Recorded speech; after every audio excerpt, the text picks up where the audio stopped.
नमस्कार, मैं हूं इंद्र मोहन। इस वक्त की बड़ी खबर आ रही है। दिल्ली के मुख्यमंत्री अरविंद केजरीवाल की तबीयत थोड़ी खराब हो गई है। यह कहा जा रहा है कि रविवार दोपहर से ही उन्हें हल्का बुखार था और उनके गले में भी खराश था, जिसके बाद खुद को उन्होंने घर में ही आइसोलेट कर लिया है। ये बड़ी खबर आ रही है कि दिल्ली के मुख्यमंत्री अरविंद केजरीवाल की तबीयत थोड़ी बिगड़ गई है। उन्होंने घर में ही खुद को आइसोलेट किया है। यह भी कहा जा रहा है कि मंगलवार की सुबह उनका कोरोना टेस्ट होगा, जिसके बाद रिपोर्ट आएगी, फिर आगे उनका इलाज चलेगा। लेकिन फिलहाल के लिए अरविंद केजरीवाल ने खुद को अपने घर में ही आइसोलेट कर लिया है। दिल्ली के मुख्यमंत्री अरविंद केजरीवाल की तबीयत थोड़ी सी बिगड़ गई है। उन्हें हल्का हल्का बुखार और उनके गले में भी खराश की शिकायत है, जिसके बाद उन्होंने खुद को घर में ही आइसोलेट किया है। बड़ी खबर इस वक्त दिल्ली से आ रही है कि दिल्ली के मुख्यमंत्री अरविंद केजरीवाल की तबीयत थोड़ी खराब है। आपको यह भी बता दूं कि अरविंद केजरीवाल की सरकार ने यह फैसला लिया है कि दिल्ली में अब सिर्फ दिल्ली वालों का ही ट्रीटमेंट होगा। कोरोना का जो कोरोना के पेशेंट होंगे वो जो सिर्फ दिल्ली के होंगे, जिनके पास दिल्ली का वोटर कार्ड, आई कार्ड या कुछ और भी कागजात है, पानी बिल, बिजली बिल,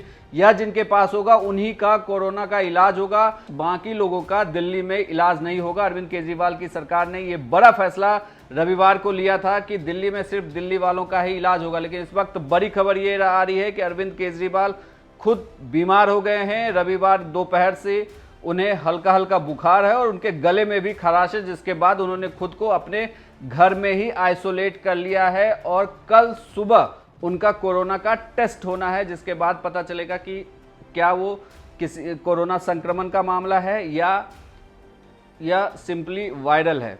खैर, बड़ी बात यह है कि फिलहाल अरविंद केजरीवाल की तबीयत खराब है और इस समय उन्होंने खुद को अपने घर में आइसोलेट कर लिया है।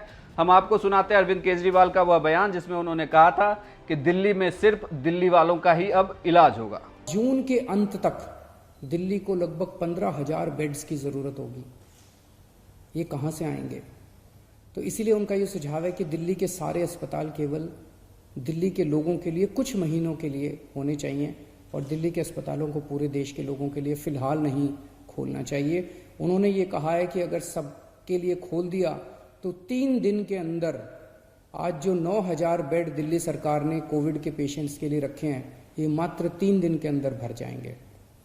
इन सारी चीज़ों पे आज कैबिनेट ने गौर किया। अभी थोड़ी देर पहले हमारी कैबिनेट की मीटिंग थी और कैबिनेट ने गौर करके ये निर्णय लिया है कि हमें एक संतुलन बनाने की ज़रूरत है। दिल्ली सरकार में 10,000 बेड है, केंद्र सरकार में भी 10,000 बेड है। तो एक तरफ कल से हम बॉर्डर्स खोल देते हैं। बॉर्डर्स को खोलने के बाद दिल्ली सरकार के जो 10,000 दिल्ली सरकार के जो अस्पताल हैं, वो अस्पताल केवल दिल्ली के लोगों के लिए रिजर्व होने चाहिए। केंद्र सरकार के जो अस्पताल हैं उसमें भी 10,000 बेड्स हैं। वहां पे कोई भी देश भर से आके अपना इलाज करा सके, उसके ऊपर दिल्ली सरकार कोई आदेश नहीं पारित कर रही, उसके ऊपर कोई तो जो जैसे आज व्यवस्था है कि केंद्र सरकार के अस्पतालों में कोई भी जाके इलाज कराता है, केंद्र सरकार के अस्पताल सबके लिए खुले रहेंगे। प्राइवेट अस्पताल केवल दिल्ली वालों के लिए रिजर्व रहेंगे कोरोना तक।